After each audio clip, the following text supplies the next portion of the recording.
I'll kind of put certain lights over it, like a pink light or a green light. These are more so for like the color paintings. And then just sort of like look at all the sort of textural qualities that are happening. So these things will become, they'll go from like, this beautiful reds to browns, and like I get really excited about those kind of changes in nature. So I'll do that from life, and then I'll just like take a ton of photos. I'm always kind of photographing outside, just like little moments I find like of like Cheetos in the corner of like a bus station, or just like all those. To me, those are like, that's what I get really excited about. And your relationship to the space you're in terms of your urban environment. You're in like a kind of remote area of Brooklyn, and you have been for a few years, right? Yeah, I'm in Bay Ridge, which is like kind of the bottom of the borough. So like Red Hook, Park Slope, and then Bay Ridge. And so they're always kind of conditioned from the environment. But after like sort of the collection of references, like specifically for the drawings, I used to work from like left to right, kind of like a Xerox machine, so that you don't like smudge as much. But now I kind of work all over the drawing, and I just like keep a piece of tracing paper or like Mylar under my hand. And I use like a combination of powdered graphite. I'll use like a 2H, 4B, 2B for like my pencil setup, and then like an 8B for like super darks, and then like mechanical pencils as well to get like a certain type of sharpness, because I'm after like a certain type of resolution in the drawings. And I'll do kind of like a light 2H sketch over the whole sort of composition first, and then I'll kind of just like plug in areas around the drawing, kind of as like, just to like structure it out. And then I just kind of work from light to dark, and I try not to erase or to like alter the integrity of the paper, and then just start to plug in all the little details, just working from photographs, working from life, and then working from like previous sketches. And sometimes like what I'll do is I'll draw on tracing paper, like a flower or like whatever, a rotted cabbage, and then like place it around to see how it work over the white paper to kind of set up the composition that way. And I also work in Photoshop, like where I'll scan in previous drawings or paintings that I've made and kind of chop them up and alter them to get like ideas of how to proceed with the next painting or drawing. And then just quickly with the painting process, I work on linen stretched over board, which gives you like a really hard surface, but you still have the weave of the material, which I like because the paint kind of recedes a different way than like working on wood or like a panel.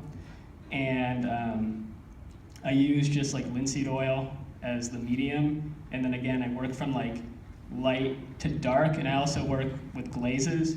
So like the left side of that painting, like that black is sort of built up by like a series of darks. So like when you see the paintings in person, they sort of possess like the sort of inner light. They kind of like hum in a sense, and they become like almost like contained like fish tanks of objects, because like I'm really kind of into the idea of like just sort of this contained world that's going on, that is like in a state of like flux, even though it's like super kind of carved out. Like I'll have areas where I'll let the paint kind of be paint, kind of meaning just like let it kind of do what it wants to do, but then have areas where like it's really precise, and there's a lot of kind of thought into like where the mark is gonna live, I guess. And in terms of your physical studio setup, what's the general description? Again, I use like living room space. I have like this huge kind of clamp light that has like 3 bulbs. It's one that has like a sort of circular bulb and like a center bulb, and there's this other bulb that kind of hooks off. And I kind of work like in a really, massive headphones and like just sort of zen out and like really focus. I don't know, just that's kind of my setup. It's always really simple. Like I like to keep it really simple, I guess. Like I like to keep the material kind of simple and then just sort of like put the extra like investment into the work. So I try to like keep it like a really like simple sort of setup.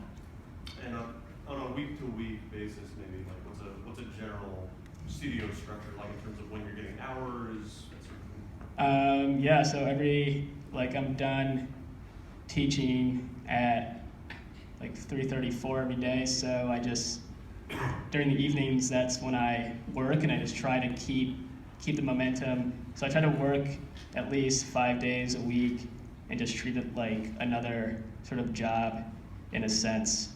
And that's how I just kind of keep going, because again, they do take time, and I'll work on a few at the same time, like usually work at one painting and like 2 drawings happening, because I do tend to get, you'll get bored, and then you just have to like watch, like, I don't know, I'll end up like listening to like the same song over and over again. You just get into this like rhythm, so you just have to like kind of keep sort of going with it, even when you start to sort of lose steam.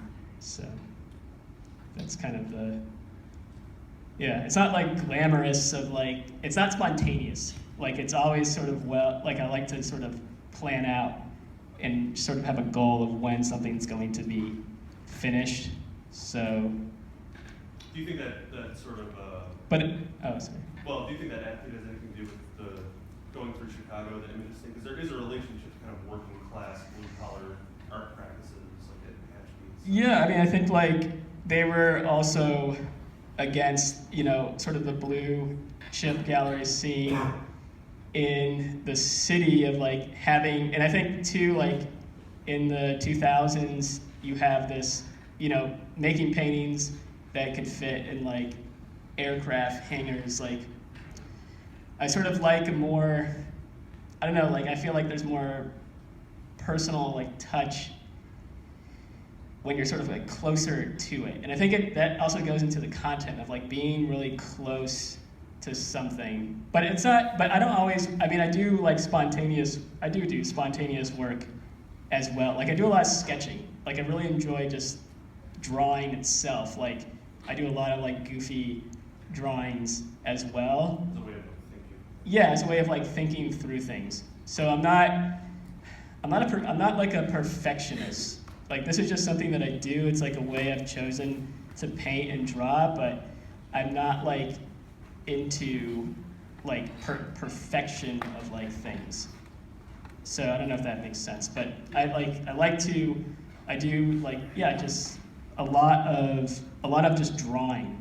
Like just I'll draw with my students, I'll just a lot of like 5 second, 10 second, that kind of thing, just like moving my hand. And that's a good transition, actually. Before we go into questions, maybe you could talk a little bit about the work that is up in this show right now. And there's some pretty extreme relationships. Yeah, there's like a few like very like like these like rendered kind of pencil drawings, and then a series of pastel. I've kind of recently discovered pastel, of doing just like really sporadic, kind of just simpler forms, and then some watercolors, and sort of like letting those be a lot more intuitive. So like that, like letting the watercolor do what it wants to do, because it lends itself to like being organic, just the way that it flows. So I've been kind of interested in that, but I always have like these kind of graphite drawings, kind of like the anchor to like the system, I guess. Like, but I'm sort of like now getting into the idea of like having both worlds kind of coexist together. So, because I tend to like, or I'm attracted to artists who kind of like really change it up, who don't just get like locked in, because that becomes, that can become like problematic, where you're just kind of looking at the same thing but like variations. Like I like where all of a sudden, they really surprise you, and they're like making, jumping from abstraction and into like figuration or something like that. So I don't believe like you have to have this like kind of cohesive, narrative your whole life. Like you can change whatever you want. It's not concrete. I think the show does a very good job of that. It's a very diverse range of work. We can open it up to questions now for 5 or 10 minutes before we wrap it up, and we'll have time for maybe probably 3, 4, 5, I think. But then we have something very intelligent to ask. Of course, one of my students, possibly. Yes. How much time did that take? Something like that took about a month. The hardest part, like with graphite, is rendering the black.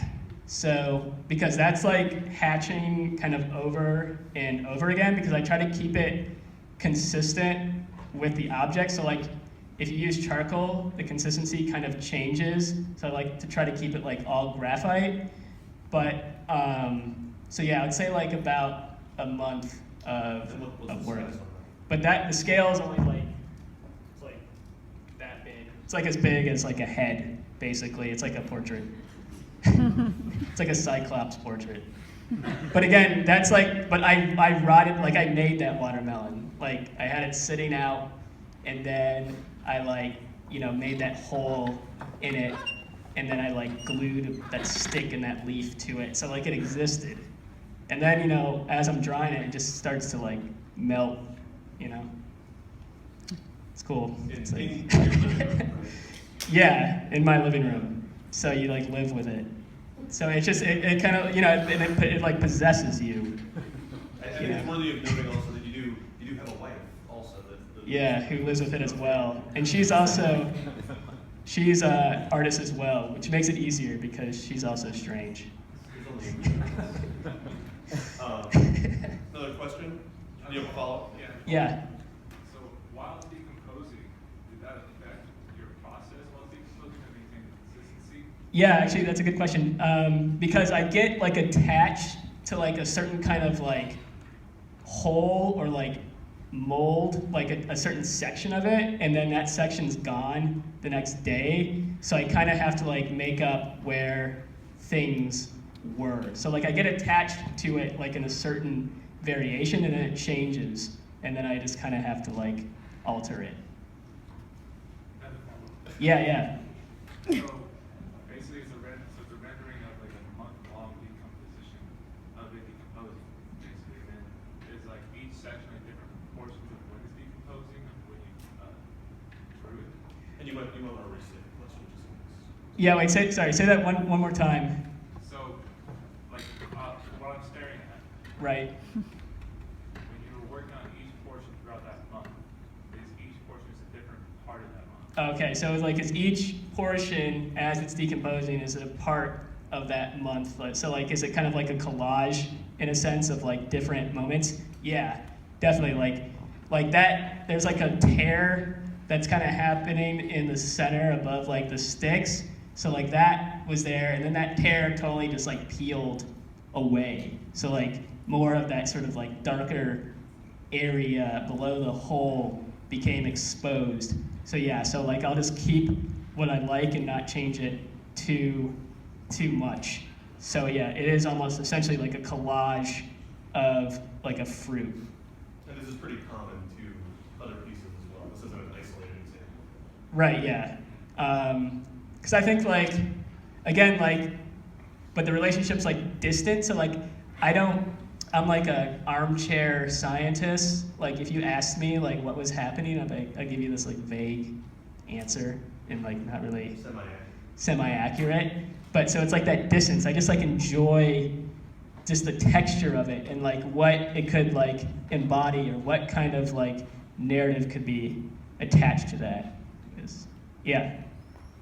So when it is changing day to day, are you trying to draw the past or present or something? Yeah, well, I think like time is always especially like with still life, like time has always been like an element of still life. Like that's like locked in to the narrative. It's like with like the vanitas, like with the skull or like the clock, like those sort of like symbols in there. So yeah, like I think like I'm always sort of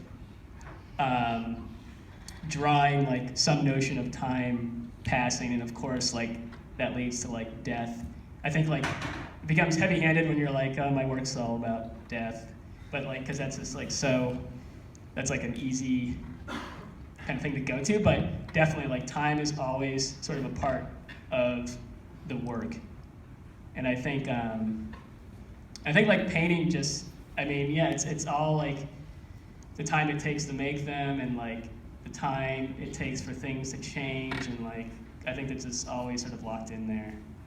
But it's not a negative take. No.